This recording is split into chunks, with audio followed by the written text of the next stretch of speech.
우리 기도하고 하나님 말씀 듣도록 하겠습니다. 아버지 하나님, 이제는 우리가 하나님의 말씀을 듣도록 하겠습니다. 주님, 우리에게 말씀하실 때에 우리가 우리의 삶으로 하나님 말씀을 듣게 하시고 우리 삶에서 하나님의 말씀이 보여지고 만져지는 은혜가 있을 수 있도록 축복하여 주시옵소서. 우리 삶을 그렇게 인도하실 하나님을 기대하며 예수님 이름으로 기도드렸습니다. 아멘. 여러분 들어오시면서 우리 교회가 참 많이 달라진 걸 보셨을 거예요. 교회 사인도 달라졌고요. 그리고 우리 주보도 또 달라졌어요. 그렇죠? 디자인도 달라지고 페이퍼도 달라졌습니다. 여러분 수고하신 손길들이 참 많습니다. 그리고 어저께 또 아침부터 나와서 수고하신 분들이 참 많은데 저는 따로 이름 되지 않겠습니다. 하나님이 기억해 주시는 게 더 큰 복인 줄로 믿습니다. 사람한테 박수 받는 것보다. 그래서 하나님이 기억해 주시는 여러분 되기를 간절히 원합니다. 말씀 보겠습니다. 우리 오늘 말씀은 창세기 31장입니다.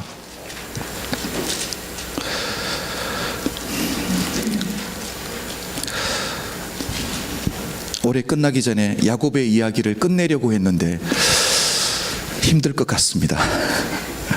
창세기 31장 우리 오늘 14절부터 마지막 절까지 다 볼 텐데요. 읽기는 우리 14절부터 24절까지 같이 읽도록 하겠습니다. 14절부터 우리 24절까지 한 목소리로 다 함께 읽을게요. 14절입니다. 라헬과 레아가 그에게 대답하여 가로되 우리가 우리 아버지 집에서 무슨 분깃이나 유업이나 있으리요? 아버지가 우리를 팔고 우리의 돈을 다 먹었으니 아버지가 우리를 외인으로 여기는 것이 아닌가?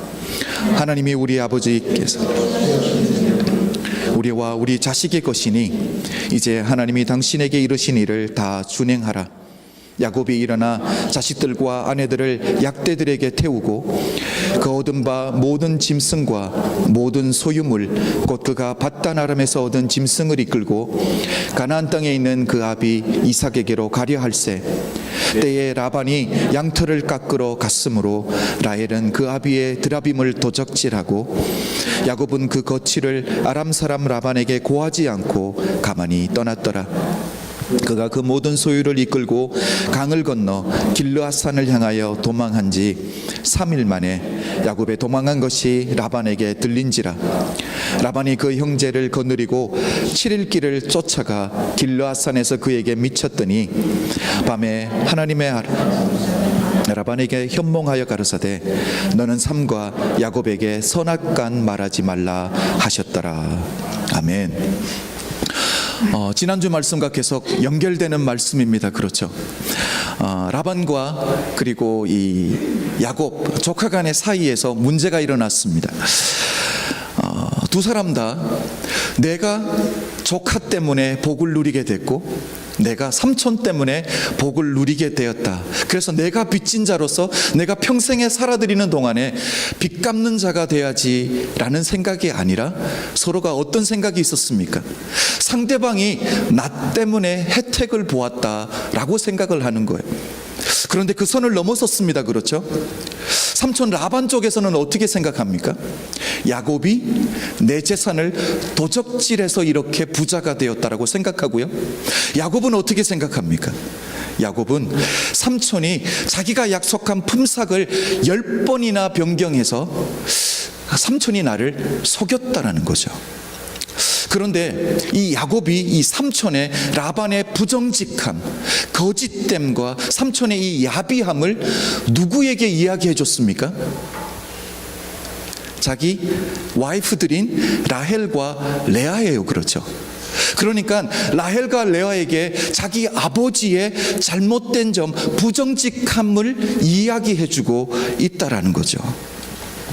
여러분 지금 이게 남의 집 이야기라서 여러분의 가슴에 덜 오시죠. 그런데 이게 여러분 이야기라고 한번 생각해 보십시오. 그렇죠? 여러분의 남편이 여러분을 살짝 불러냅니다. 그리고 여러분의 아버지에 대해서, 장인에 대해서 부정직함을 이야기합니다. 거짓됨에 대해서 이야기합니다. 아버지의 인격을 모함하는 이야기들을 합니다. 이때 만약에 여러분이라면 어떻게 반응하시겠냐라니까. 그렇죠. 이것이 라헬의 문제고 레아의 문제가 아니라 혹시 이것이 여러분의 문제라고 한번 생각하면, 그렇죠. 남편의 말이 옳고 그른 것을 떠나서, 아니 남편의 말이 100% 다 옳다고 해도 내 기분은 어때요? 내 기분은 좋지 않다라는 거예요. 그렇죠. 예외는 다 있을 수 있습니다. 그런데 기본적으로 좋아할 사람은 아무도 없다라는 거죠. 자, 이때 남편이 라헬과 레아에게 자기의 아버지에 대해서 부정직함, 잘못된 거짓됨, 아버지의 야비함에 대해서 이야기할 때 오늘 본문에서 라헬과 레아는 어떻게 반응하고 있냐라니까요. 그것을 한번 봤으면 좋겠습니다. 자, 14절부터 16절 제가 다시 한번 빨리 한번 읽어드릴게요. 라헬과 레아가 그에게 대답하여 가로되 우리가 우리 아버지 집에서 무슨 분깃이나 유업이나 있으리요. 아버지가 우리를 팔고 우리의 돈을 다 먹었으니 아버지가 우리를 외인으로 여기는 것이 아닌가.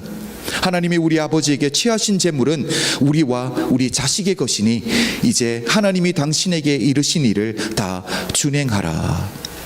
여러분, 딸들이 말하는 것을 들어보면 야곱이 말하는 것보다 훨씬 더해요. 그렇죠. 한마디로 우리 아버지는 어떤 사람이라는 거예요?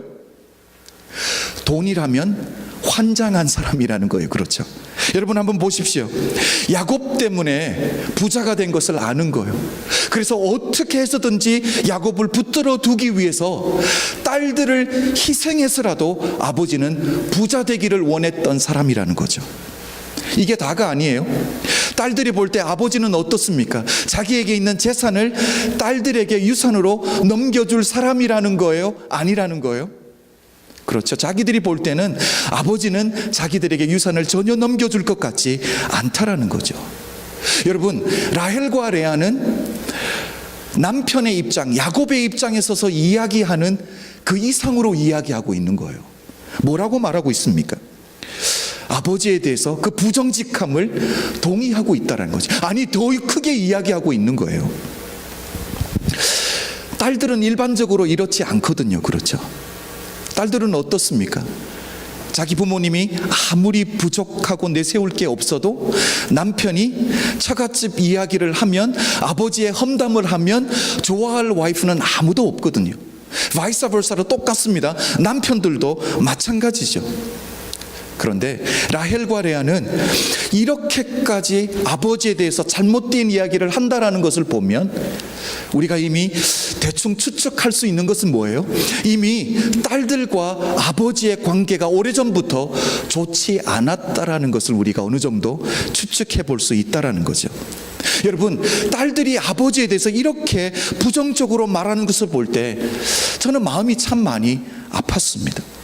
딸들에게 보여진 아버지의 모습, 라반이라는 사람은 여러분 어떤 사람입니까? 딸들에게 비춰진 아버지의 이미지는 어떻냐라니까요. 딸들이 볼 때 아버지 인생에서 가장 귀중한 프라이어리티가 뭐냐라니까요. 아버지의 삶에서 우선순위가 무엇이냐라니까요. 아버지는 돈만 벌 수 있다면, 돈이 되는 일이라면 딸들을 희생해서라도 그 길을 가겠다라고 생각하는 그런 아버지라고 딸들에게 이미지가 새겨져 있다라는 거죠. 여러분, 제가 볼 때 라헬과 레아에게는 이 가슴의 상처가 참 깊다라는 것을 볼 수 있어요. 아버지 때문에 받은 이 상처의 골이 제법 깊다라니까요. 여러분, 아버지와 자녀들 간의 관계가 이렇게까지 될 수 있다라는 거예요. 어느 누구도 부모와 자식 간의 관계가 이렇게 되기를 원하는 사람은 아무도 없을 거예요.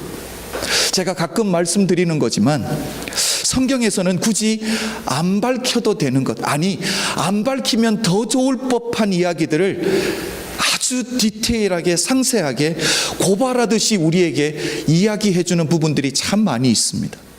이 부분도 그 중에 하나가 아닐까 생각해 보았습니다. 여러분, 아버지와 딸들 간의 관계거든요. 그렇죠? 그렇게 썩 좋지 않다라니까요. 여러분, 라헬이 누구입니까? 이스라엘의 12지파의 조상인 야곱의 아내잖아요. 하나님이 당신을 직접 소개할 때 아브라함의 하나님, 이삭의 하나님, 야곱의 하나님을 이야기하는데 그 야곱의 아내가 라헬인데 라헬과 아버지의 관계가 그렇게 건강하지 않다라니까요. 그냥 예수 믿는 집안 정도가 아니잖아요, 그렇죠? 여러분, 우리도 이런 이야기들을 참 많이 듣습니다. 신앙생활 열심히 하고 교회에서 열심히 봉사하는데 가정에서 자녀들과 부모의 관계가 썩 좋지 못하다는 이야기를 들을 때가 참 많이 있다라는 거죠. 우리가 가끔 듣는 이야기들이 있습니다, 그렇죠? 여러분, PK, MK라는 말을 많이 들었을 거예요. PK는 Pastor's Kid, MK는 뭐예요? Missionary's Kid. 이들을 위한 특별한 사역들이 참 많이 일어났습니다. 이들에게 있는 상처, 힐링 미니스트리 참 많이 일어났다라니까요. 요즘은 한국에서 유행하는 사역 중에 하나가 사모님들을 위한 사역이 따로 있다고요. 사역하면서 가정에서 남편에게 상처받은 사모님들이 많다라는 거죠. 여러분, 왜 이런 일들이 일어날까요? 교회에서, 가정에서 보여지는 아버지의 다른 점 때문에 아닐까요? 아버지의 양면성 때문에. 그렇죠. 아버지의 말씀 선포와 아버지의 가르침과 아버지의 삶에서 맺혀지는 삶의 열매가 거리감이 있다라는 것. 그것보다 더 아픈 것은 무엇입니까? 교회 때문에, 하나님의 일 때문에 가정이 자기들이 희생당했다라는 거예요. 여러분, 희생당했다라는 생각은 오늘 본문에 라헬과 레아가 느끼는 생각과 똑같은 거예요. 자기들도 아버지가 자기의 꿈을 이루기 위해서, 돈을 버는 것, 부자가 되기 위해서 자기들이 희생되었다라고 생각하고 있잖아요. 이런 아빠, 돈 때문에 자식의 인생까지도 희생하는 아버지가 그렇게 싫었거든요. 그런데 라헬이 어떻게 행동하는지를 보면 참 무섭습니다. 자기가 가장 싫어하는 아버지의 그 모습을 자기가 그대로 담고 있다라니까요. 오늘 본문 19절을 한번 볼까요? 19절은 이렇게 말합니다. 때에 라반이 양털을 깎으러 갔으므로 라헬은 그 아비의 드라빔을 도적질하고. 자, 이제는 야곱과 가족이 다 떠나는데 어떻게 떠나요? 라헬이 아버지의 드라빔을 훔쳤다라고 말하고 있습니다. 이 드라빔이라는 것은 우리가 일반적으로 말하는 우상과 같은 거예요. 그런데 또한 이것이 어떤 의미냐면 이 드라빔을 가지고 있는 자가 아버지의 상속권을 가지고 있다라는 의미거든요. 자, 그러니까 라헬이 드라빔을 훔쳤다라는 이유가 뭐예요? 아버지의 재산 내가 얻겠다라는 거예요. 여러분, 그 재산 때문에 내가 상처받았거든요. 그 재산 모으겠다라고, 내가, 아버지가 나를 희생했다라고 가장 싫어하는 부분이 그 부분이었는데 라헬이 어떻게 됐어요? 자기 역시 재산을 얻어보겠다라고 도적질하고 있다라는 거예요. 여러분, 제가 자주 말씀드리지만 우리 자녀들은 듣는 대로 성장하지 않아요, 그렇죠? 보는 대로 성장한다라는 사실을 우리가 날마다 우리 가슴에 새기고 있어야 될 줄로 믿습니다. 그래서 자녀들의 삶에 정말 신앙의 기초를 든든하게 세워주는 것이 얼마나 귀한 일인지 모릅니다. 여러분, 자녀들을 말씀으로, 신앙으로, 기도로 세워내는 하나님의 사람들이 되시길 주의 이름으로 축복합니다. 그리고 그 든든한 기초 위에 정말 자녀들이 우리 인생에서 가장 소중한 존재라는 것을 우리가 보여주자라는 거예요. 말해주는 것이 아니라 이제는 보여주자라는 거예요. 부모의 우선순위, 부모에게 가장 소중한 존재가 너희들이라는 것을 보여주자라는 거죠. 그런데 여태까지 우리의 삶은 보면 어떻습니까? 우리의 자녀들을 늘 기다리게 만들었어요, 그렇죠? 우리가 일한다고, 바쁘다고 자녀들을 기다리게 만들었습니다. 우리 피곤하고 쉰다라고 우리 자녀들을 기다리게 만들었잖아요. 부모님이 좋아하는 스포츠를 즐기고 스포츠를 보는 것 때문에 우리 자녀들을 기다리게 만들었었거든요. 여러분은 뭐 때문에 여러분의 자녀들을 기다리게 만들었습니까? 우리가 자녀들을 이렇게 기다리게 하는 동안에 제가 돌아보니까 우리 자녀들이 너무 훌쩍 많이 커버렸어요. 여러분, 인생에 있어서 제가 뭐가 중요한지를 보니까 균형이더라니까요. 여러분, 균형이에요. 이제는 우리 자녀들의 삶에 있어서 우리 자녀들이 우리에게 가장 귀중한 존재라는 걸 보여주기 위해서는 너희들이 우리에게 가장 귀하기 때문에 이제는 다른 것들이 기다릴 수 있다라는 것을 자녀들에게 보여줄 수 있는 믿음의 부모들이 되시길 주의 이름으로 축복합니다. 교회를 섬기다 보면 자녀들이 부모에 대해서 이야기할 때가 참 많이 있습니다. 특별히 수련회를 가고 기도회 시간이 되면 자녀들이 이렇게 마음을 오픈하는 자녀들이 있어요. 저는 이렇게 기도했습니다. 말씀을 준비하다가 하나님, 우리 교회 자녀들, 우리 교회에서 성장하는 모든 자녀들은, 오늘 본문에 있는 라헬과 레와 같은 자녀들은 생기지 않도록 주님 축복하여 주시옵소서. 여러분, 부모님과 자녀들의 생각이 늘 같지 않을 수 있어요. 그렇죠? 다를 수 있습니다. 다른 건 잘못된 것이 아니거든요. 그러나 이 부모님의 신앙하는 자세와 그리고 부모님의 삶의 모습을 자녀들이 존경할 수 있도록 삶의 균형을 맞춰서 보여줄 수 있는 믿음의 사람들이 되시기를 주의 이름으로 축복합니다. 인생을 살다 보면 우리 인생에서 계속 비슷한 것이 반복되어져서 일어나는 일들이 가끔 있습니다. 그렇죠? 그것이 긍정적일 수도 있고요, 부정적일 수도 있습니다. 긍정적인 게 반복될 수도 있고 부정적인 게 반복될 수도 있는데, 오늘 본문을 보면 야곱의 인생에서 반복되는 일이 두 가지가 있습니다.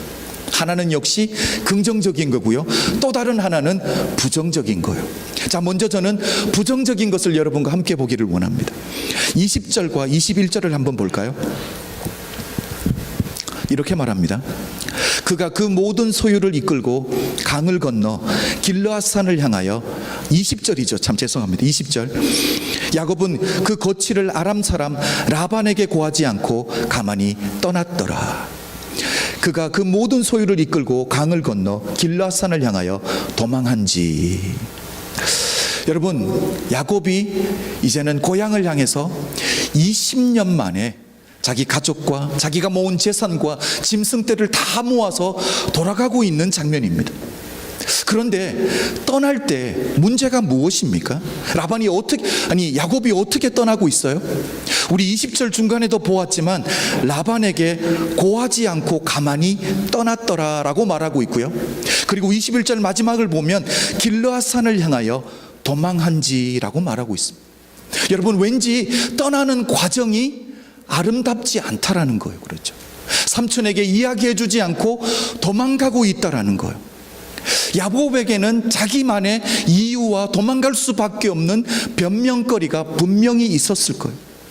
그런데 우리는 제3자 입장에서 객관적으로 야곱을 보고 판단해 볼 때는, 그렇죠, 20년 전에 자기가 갈 데 올 데 없고 빈털터리였던 야곱을 내 피부치라는 이유 하나 때문에 삼촌이 무조건적으로 받아줬거든요. 그런 삼촌에게 이제는 떠난다라고 말해주고 떠나는 것이 훨씬 더 좋겠다라는 생각이 제게 들거든요. 뿐만 아니라 이제 떠나면 언제 볼지 기억도 없잖아요. 그렇죠? 자식들도 그렇고 후손들도 그렇고,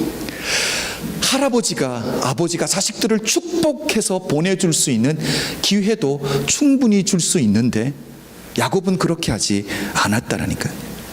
자, 우리는 그렇게 볼지 몰라도 그럼에도 불구하고 야곱에게는 이렇게밖에 할 수 없는 자기만의 변명이 분명히 있었을 거라니까요.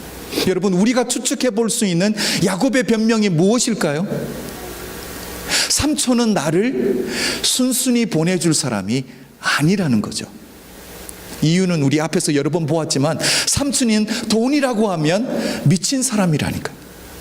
야곱 생각에는 삼촌이 자기를 절대로 보내주지 않고 무슨 일이 있어도 자기를 잡아둘 것 같은 생각이 들었던 거예요.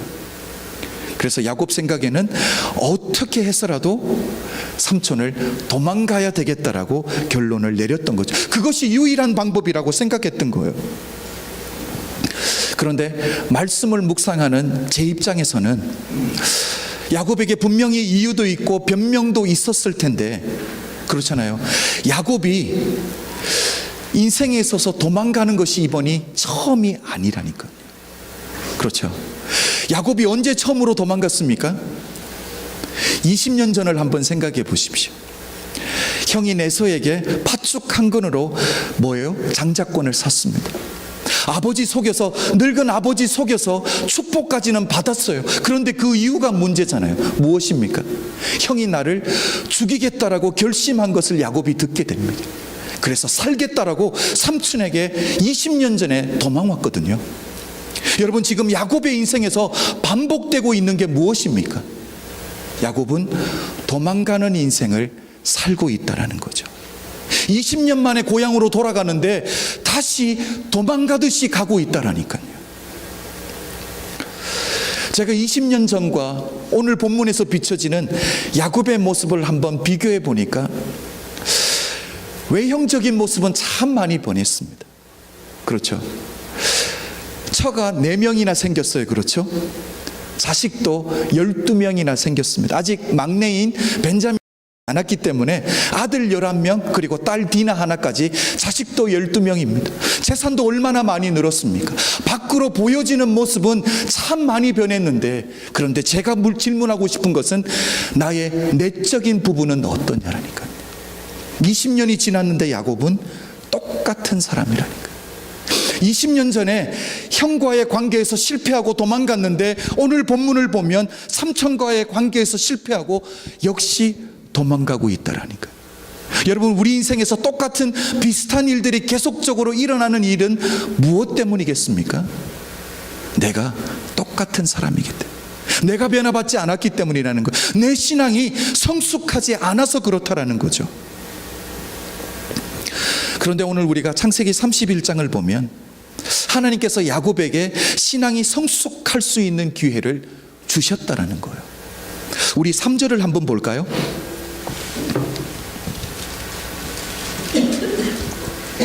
3절에서 이렇게 말합니다. 여호와께서 야곱에게 이르시되 내 조상의 땅 내 족속에게로 돌아가라. 내가 너와 함께 있으리라 하신지라. 자, 여러분, 야곱이 고향으로 돌아가는 것은 지금 누구의 뜻이라고요? 그렇죠. 야곱이 고향으로 돌아가는 하나님 뜻이에요. 아브라함이 약속의 땅에 머무는 것 하나님의 뜻이었고요. 이삭이 하나님이 주신 약속의 땅에 머무는 것 하나님의 뜻이었고요. 역시 야곱이 하나님이 할아버지인 아브라함에게 준 약속의 땅으로 돌아가는 것이 하나님의 뜻이었다라니까요. 야곱 또한 고향이 그리워서 돌아가고 싶었을 거예요. 아니, 스스로 나름대로 고향에 돌아가기 위해서 조금씩 준비했었는지도 모르겠습니다. 그러나 야곱이 고향으로 돌아가는 것은 하나님의 뜻이고 또한 하나님의 명령이었다라니까요. 그렇다면 우리 인간적인 생각에 조금 더디 가는 것 같아도 하나님의 뜻이라면 하나님이 문을 여실 때까지 인내하고 기다릴 수 있어야 된다는 거예요. 여러분, 이것이 하나님의 뜻이라면 하나님의 방법으로 믿음의 발을 떼는 자가 믿음의 사람인 줄로 믿습니다. 야곱처럼 도망가는 것은 하나님의 방법이 아니라는 거죠. 야곱이 생각할 때는 삼촌이라는 사람은 자기를 결코 순순히 보내줄 사람이 아니라는 거예요. 여러분, 그러나 하나님이 길을 여시면 막을 자가 누가 있겠습니까? 하나님이 길을 여시면 시온의 대로가 열려지는 줄로 믿습니다. 우리가 결과를 먼저 볼까요? 오늘 본문 마지막 절인 55절입니다.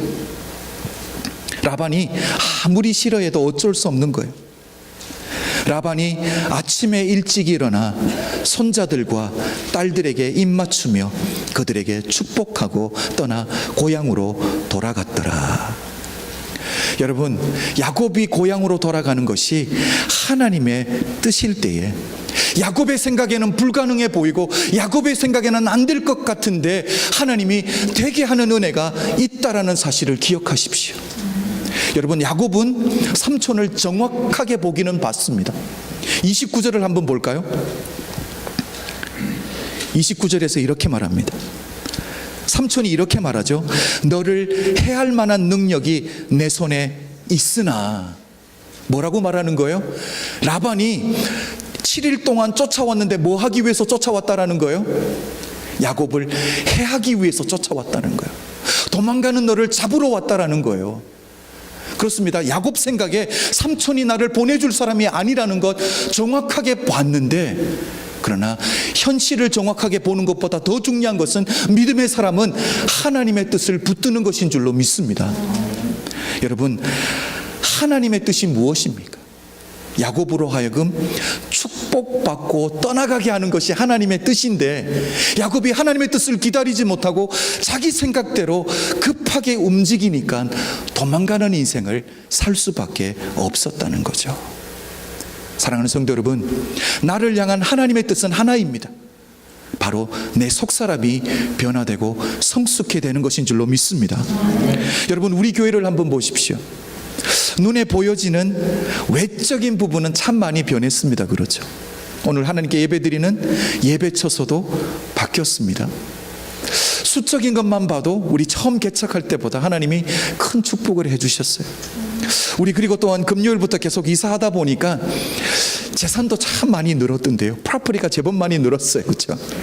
처음에는 성도님들과 예배 드릴 수 있게 준비할 때 별로 없었는데 이사하다 보니까 참 많이 늘었다고요. 여러분, 외적인 부분은 많이 변했는데, 그런데 우리 속사람은 어떻게 됐냐라니까. 2년 반 동안 우리가 함께 신앙생활을 하면서 우리 2년 반 동안 내 속사람은 어떻게 됐냐라니까. 여전하면 안 되는 줄로 믿습니다. 아버지 집에는 내 모습 그대로 와야 되지만 떠날 때는 내 모습 그대로 돌아가는 사람이 아무도 없기를 주의 이름으로 축복합니다. 우리가 날마다 하나님의 형상으로 예수 그리스도가 기뻐하시는 믿음의 분량까지 자라가기 위해서 몸부림칠 수 있는 우리 교회 모든 성도님들이 되시기를 주의 이름으로 축복합니다. 자, 야곱의 인생에서 반복된 첫 번째가 뭐였죠? 도망가는 인생이었어요. 그렇죠? 도망가는 것은 부정적입니다. 그렇죠? 긍정적이지 않아요. 그렇죠? 부정적인데, 그런데 하나님의 은혜로 그 부정적인 것이 끊어졌다는 사실이에요. 여러분, 그거 기억해 두십시오. 부정적인 것이 반복되었는데 하나님의 은혜로 끊어졌습니다. 자, 이제는 두 번째, 무엇이 반복되는지 한번 볼까요? 우리 성경 구절 45절부터 49절까지입니다.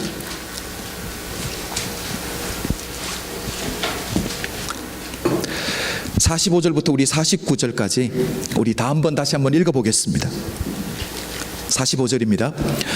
이에 야곱이 돌을 가져 기둥으로 세우고 또 그 형제들에게 돌을 모으라 하니 그들이 돌을 취하여 무더기를 이루매 무리가 거기 무더기 곁에 먹고 라반은 그것을 여갈사두하두라 칭하였고 야곱은 그것을 갈리에시라 칭하였으니 라반의 말에 오늘날 이 무더기가 너와 나 사이에 증거가 된다 하였으므로 그 이름을 갈리에시라 칭하였으며 또 미스바라 하였으니 이는 그의 말에 우리 피차 떠나 있을 때에 여호와께서 너와 나 사이에 감찰하옵소서 함이라. 자, 야곱의 인생에서 두 번째 반복되는 일이 있습니다. 무엇이 반복되었어요? 돌기둥 쌓는 것이 반복되었어요. 그렇죠? 첫 번째 돌기둥은 무엇입니까? 20년 전에 형 에서를 피해서 도망가면서 베델에서 하나님을 처음 만나고 하나님을 처음 만난 그 감격 때문에 야곱이 첫 번째로 돌기둥을 쌓았어요. 그렇죠? 여러분, 그때 그 야곱이 깨달은 하나님은 어떤 하나님입니까? 야곱이 감격했던 하나님은 어떤 하나님이에요? 나와 함께 베델에 함께 하시는 하나님을 발견하고 감격했잖아요. 여러분, 라반에게 야곱에게 있었던 생각이 무엇입니까? 하나님은 분명히 부엘세바에 있는 아버지인 이삭과 함께 한다는 거예요. 하나님이 부엘세바에 있는 아버지와 함께 한다면 62마일이나 떨어져 있는 베델에 있는 나와 함께 하실 수 있다 없다? 없다라는 거죠. 그런데 하나님을 처음 만나고 야곱이 어떤 고백을 합니까? 하나님이 여기 있다라는 것을 내가 알게 되었다라는 거죠. 사랑하는 성도 여러분, 야곱의 생각에는 우리 하나님은 우리 인간처럼 시간과 공간을 초월해서 같은 시간에 다른 공간에 함께 하실 수 있는 하나님이라는 것을 몰랐던 거예요. 부엘세바에도 계시지만 내가 있는 이 베델에도 이 광야에도 함께 하시는 하나님을 깨달았다라는 거죠. 그때 야곱이 첫 기둥을 세웠거든요. 여러분, 야곱이 세운 첫 기둥은 어떤 기둥입니까? 하나님을 처음 만난 감격으로 세워진 기둥입니다. 이 기둥은 바로 하나님과 나 사이의 기둥이에요. 죄로 인해서 깨어졌던 하나님과 나와의 그 사이를 하나님이 오셔서 그 관계를 회복시켜 주시는 첫 번째 기둥인 줄로 믿습니다. 자, 그렇다면 두 번째 기둥은 무엇입니까? 삼촌과 야곱 사이에 깨어진 관계를 회복하면서 세워진 것이 두 번째 기둥이라니까요. 여러분, 우리 인생에는 이 두 가지 기둥이 세워져야 될 줄로 믿습니다. 야곱의 인생에 세워진 두 기둥은, 첫 번째는 하나님과의 관계가 회복되면서 세워진 기둥이고요, 두 번째는 이웃과의 관계에서 깨어진 그 관계가 회복되면서 세워진 기둥이라는 거죠. 역시 우리 인생에도 이 두 가지 기둥이 다 세워져야 될 줄로 믿습니다. 여러분, 저는 의심하지 않습니다. 여러분의 인생에 하나님과 여러분 사이의 기둥은 잘 세워져 있을 거예요. 그런데 우리 이웃과의 그 사이에서 있는 기둥은 어떠냐라니까요. 여러분, 두 번째 돌기둥은 첫 번째 돌기둥이 세워진 원리와 똑같이 세워져야 돼요. 첫 번째 돌기둥이 어떻게 세워졌습니까? 죄로 인해서 하나님과 우리 관계가 깨어졌는데 하나님이 우리를 먼저 찾아와 주셨다는 거예요. 우리가 하나님을 찾은 게 아니에요, 그렇죠? 하나님이 우리를 먼저 찾아와 주셨습니다. 그래서 예수 그리스도께서, 당신께서 직접 오셔서 자기의 삶을, 자기의 생명을 희생하시고 드림으로 인해서 우리 관계가 회복되었거든요. 자, 그렇다면 이제는 두 번째 기둥, 나와 우리 이웃과의 깨어진 이 관계를 회복하는 기둥은 어떻게 세울 수 있습니까? 믿음이 큰 자가 먼저 다가가야 될 줄로 믿습니다.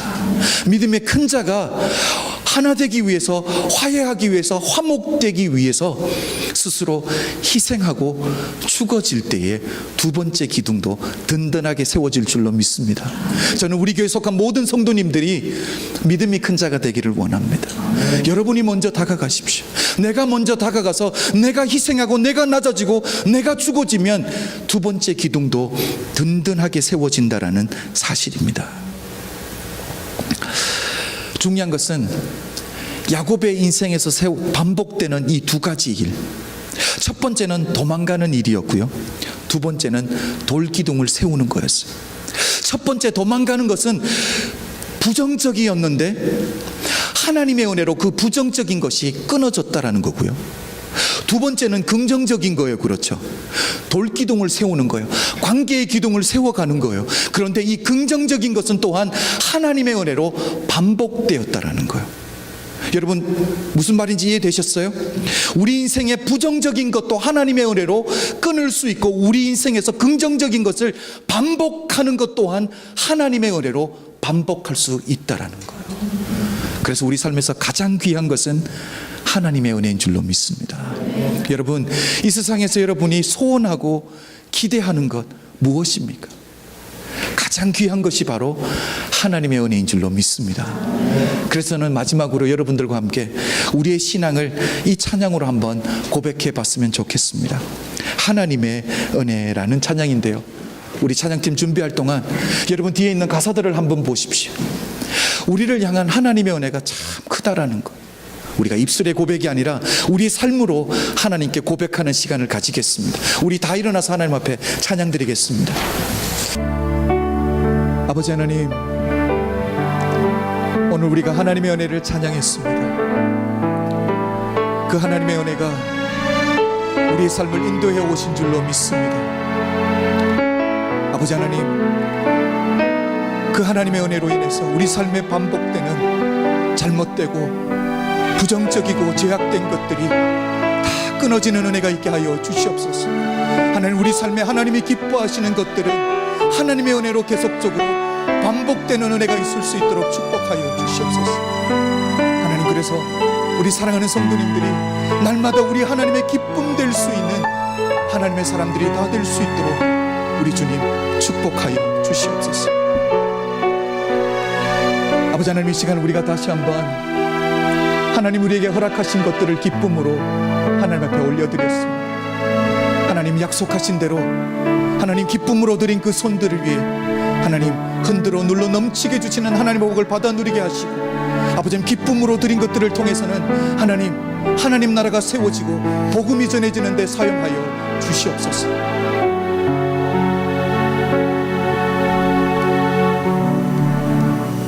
지금은 우리 주 예수 그리스도의 은혜와 독생자를 아낌없이 허락하신 하나님 아버지의 극진하신 사랑과 성령님의 감화 감동 역사하심이 오늘 이곳에 모인 모든 성도님들 머리 위에 지금부터 영원토록 함께 계실지어다. 아멘.